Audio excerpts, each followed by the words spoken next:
Olá, sejam bem-vindos ao nosso canal Raízes do Axé.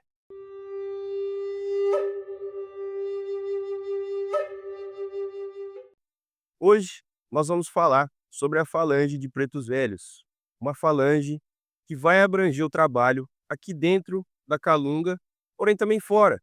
Teremos muitos pretos velhos que trabalham nas encruzilhadas, como assim era no passado, como assim tudo começou, com Caludum lá no passado, com tambor de mina e outras religiões, até a macumba carioca, antes da Umbanda em 1908. Essas práticas de cura, esses ritos, já existiam no passado. E os pretos velhos foram parte crucial para o trabalho se desenvolver durante todos esses anos. Antigos espíritos dos antepassados que foram escravizados continuaram o trabalho no além, no pós-morte, aqui no AE, no plano material. Essas entidades são entidades de um trabalho humilde, curativo, trabalhos que vão curar as emoções que nós temos, vão curar traumas, exímios especialistas no trato com ervas, com as medicinas da natureza. A relação entre caboclos e pretos velhos fizeram com que essas entidades, com que esses espíritos trocassem conhecimento, conhecimento muito poderoso e antigo, que nos ajuda nos terreiros até os dias de hoje. O preto velho, quando risca seu ponto, traz consigo todo um universo, toda uma magia sagrada. E isso vai nos auxiliar durante todo o trabalho no terreiro.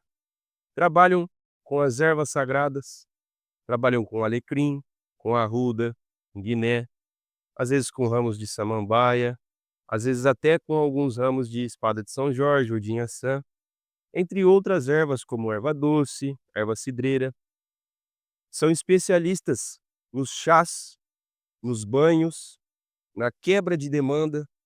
E esse trabalho que a gente conhece hoje de Exu e de Pombogira, quem fazia anteriormente? Pois sabemos que essa falange de Exu e Pombogira é uma falange um pouco mais recente, um pouco mais nova. Quem fazia esse trabalho antigamente eram os caboclos e as caboclas, os pretos velhos e pretas velhas. Faziam um trabalho de descarrego, trabalho de limpeza forte, de quebra de demandas, de abertura de caminhos. Então era função dessas entidades poderosas abrir a vida do médium, o desenvolvimento do médium, eram eles que auxiliavam, junto também da falange de Herês, das crianças. Então, antigamente, o início de tudo era com o caboclo, os pretos velhos e os Herês. Os pretos velhos vão usar em seus trabalhos, às vezes, chapéu de palha, às vezes uma bengala, estarão sempre ali com o seu toco, com o seu fumo, com o seu cachimbo. Normalmente utilizam água, água de coco, café, que é o uso clássico da ferramenta espiritual pelos pretos velhos, o café sem açúcar, preto forte. Em algumas regiões do país, vocês verão pretos velhos trabalhando sentadinhos, trazendo aquela carapaça de mais sabedoria, andando mais curvado, tendo um pouco mais de dificuldade para andar. Porém, em outras regiões do nosso país, vocês verão pretos velhos trabalhando em pé. Isso é comum, às vezes no norte, nordeste. Chegar um filho que é de uma outra região, participar de uma gira, de uma roça, num outro estado e perceber que aquele preto velho se apresenta de forma ereta, viril, forte, pois assim também era a força desses espíritos. Então, para cada casa uma lei sempre, que é o que a gente sempre diz aqui no nosso canal. Não se incomode ou não vá visitar outras casas com a sua cabeça, com a sua mente fechada. Expanda sempre os seus pensamentos para o novo, para novos conhecimentos, porque a Umbanda é uma religião muito heterogênea, certo? Vou contar brevemente a experiência que eu tive no início do meu desenvolvimento para vocês com essa falange de pretos velhos. Tá? Então, seguindo daquele vídeo de caboclo que nós fizemos, se você ainda não assistiu, corre lá no canal, vai assistir o vídeo de caboclo, ficou bem legal. E como foi o início desse desenvolvimento da falange de preto velho para mim? No início do desenvolvimento de preto velho, eu tive uma dificuldade extrema, pois ainda possuía dificuldades com o meu eu interior. Ainda não tinha essa expansão de consciência, eu ainda não tinha a cabeça tão aberta como hoje eu possuo. Então a dificuldade que eu tive foi contra a minha própria vaidade e contra o meu próprio ego. Era a dificuldade maior que eu possuía naquela época. Então, quando eu fui para o desenvolvimento de Preto Velho para começar a abrir aquela corrente e conhecer a entidade que me acompanhava, eu não senti absolutamente nada durante 6 meses. Dentro desses 6 meses, toda vez que eu ia para a gira de Preto Velho, eu não conseguia sentir a energia, a força da entidade, eu não sentia absolutamente nada. Então, em conversa com o pai Silvino, que era o Preto Velho do terreiro que eu participava, ele me instruiu a melhorar os defeitos que eu possuía, ele me instruiu a melhorar as qualidades, exaltar as qualidades e diminuir os defeitos, para que eu pudesse então sentir aquela falange de pretos velhos.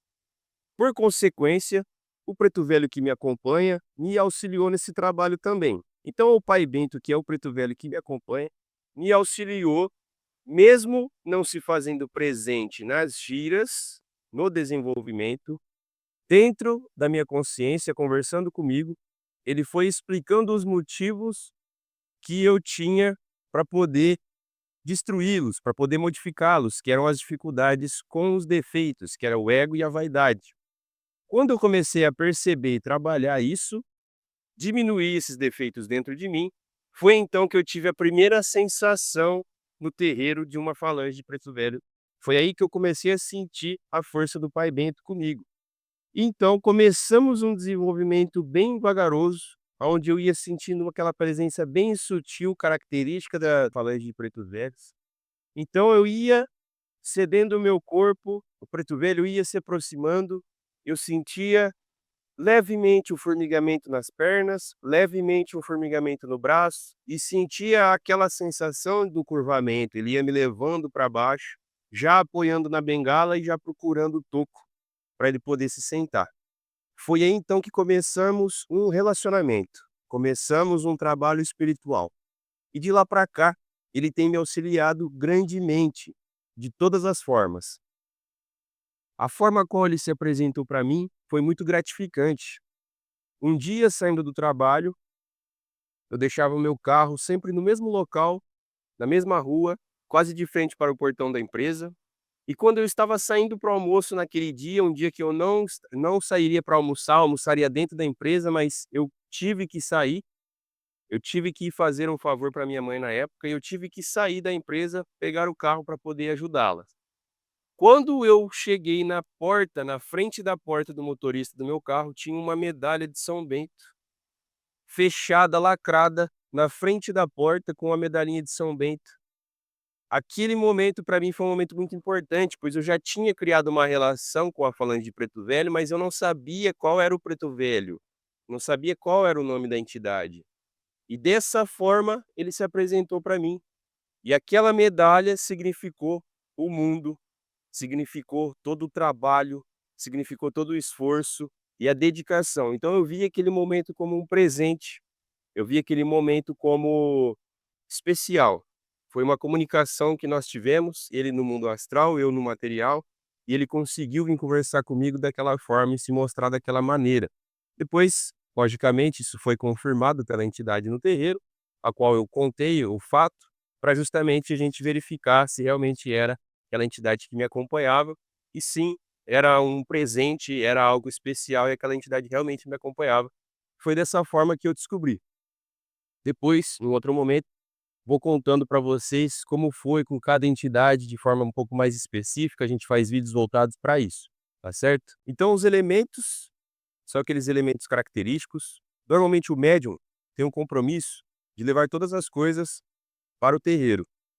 São os pertences das entidades que te acompanham. Então o preto velho vai, se não, aí é a entidade que tem mais elementos para a gente poder trabalhar. Então vai ter a canequinha do preto velho, seja de louça, seja de alumínio, cada casa vai seguir uma regra. Menos de plástico, não orienta ser plástico, ou alumínio, ou louça, tá? Vai ter o cachimbo, ou cigarro de palha, ou cigarro convencional, vai depender muito do que a entidade prefere para o trabalho dela. Às vezes até charuto, você vai ver, às vezes algum lugar, alguma região, vai ver um preto velho trabalhando com um charuto. Normalmente o cachimbo, tá? Aí, na caixinha, normalmente tem algodão, tem canela em pó, canela em pau, Tem às vezes alecrim seco, arruda seca, tem guiné seco, vai ter às vezes alguns fios de linha, vai ter algumas agulhas, mel, vai ter pó de café, vão ter vários elementos dentro daquela caixinha que é responsabilidade do médium. Não esquecer logicamente da guia, porque na guia ele também vai usar para o trabalho, às vezes um terço, um rosário, um escapulário, ao outro elemento ali, diante da fé daquele preto velho para poder fazer o trabalho espiritual. Então são vários elementos que compõem o compromisso que nós temos como médiuns com essas entidades, com essa falange de preto velho. E aí o de beber, que pode ser água, pode ser um suco sem açúcar, natural, pode ser o café, que é o mais usado, o mais comum, que é o café preto sem açúcar. Às vezes a entidade ela mistura um pouquinho de mel no café, normal. Às vezes ela vai misturar algum outro elemento, um pouquinho de pó de canela. Então tudo faz parte da mironga do preto velho. Normalmente também as pembas fazem parte do trabalho e do uso dos pretos velhos. Sempre vai ter uma pemba cruzada que ele mesmo cruzou ali para usar nos trabalhos. Ter o toquinho daquela entidade, seja um banquinho de madeira ou um toco de madeira. Tudo isso característico próprio da entidade. Lembrar sempre de não deixar outras pessoas tocarem nisso, a não ser que for seu cambone, a pessoa responsável para te ajudar nos trabalhos da casa. E um dos pontos de força dos pretos velhos é exatamente aqui, no cemitério. O Cruzeiro de Almas Benditas, que fica um pouco mais atrás, aqui no nosso cemitério, aqui na nossa cidade, eles fazem parte crucial do trabalho aqui dentro desse ponto de força, que é a Calunga Pequena. Então os pretos velhos e as pretas velhas também dispõem e fazem um trabalho muito grande aqui dentro. No auxílio à nossa querida Mãe Ançã, que tem a responsabilidade de cuidar dos eguns, dos espíritos dos antepassados, dos mortos, aqui dentro do cemitério. Então quem faz esse papel de cuidar dos mortos no além, todos nós sabemos que é Orixá Inhaçã. E dentro do trabalho das falanges, nós teremos Exu, nós teremos Pombogira e nós teremos os pretos velhos, que foram quem iniciou esse trabalho aqui no nosso país, aqui no Brasil. Então esse é um ponto de força onde nós conseguimos fazer um trabalho tanto para as almas benditas, quanto a falange de pretos velhos. Às vezes uma entrega com um fubá, um bolinho de fubá, com um pouco de canela por cima, às vezes um pouquinho de mel, entregas com o café. Nós podemos também fazer aqui, dentro desse ponto de força, de forma educada, de forma respeitosa, nunca sentando nos túmulos, nunca passando por cima dos túmulos, nunca fazendo qualquer coisa que desrespeite os ancestrais dentro desse ponto de força maravilhoso que é a Calunga Pequena. Então sempre quando você adentrar lá na frente, ajoelhe no chão, peça licença para as almas benditas, peça licença para a Mãe Ançã, peça licença para as entidades que te acompanham, que trabalham aqui na Calunga, seja Exu, seja Pombogira, ou a quem você sentir no seu coração de pedir a licença. Mas sempre faça isso. Saindo do cemitério, sempre de costas para a rua, de frente para o cemitério, agache novamente, peça licença e você sai. Assim você entrou e saiu num ponto de força de forma educada e de forma respeitosa. Nunca adentre esses terrenos sem ter o pingo de educação necessário. Dito isso, nós encerramos esse vídeo, mais um vídeo dentro do nosso canal. Espero que vocês tenham gostado, que vocês curtam, compartilhem. Tá? Não esqueçam de seguir nossas outras redes sociais, no Instagram, no YouTube aqui onde vocês estão, compartilhar isso com outras pessoas. E estamos no TikTok também e no Facebook. Tá certo, pessoal? Muito axé e um forte abraço a todos.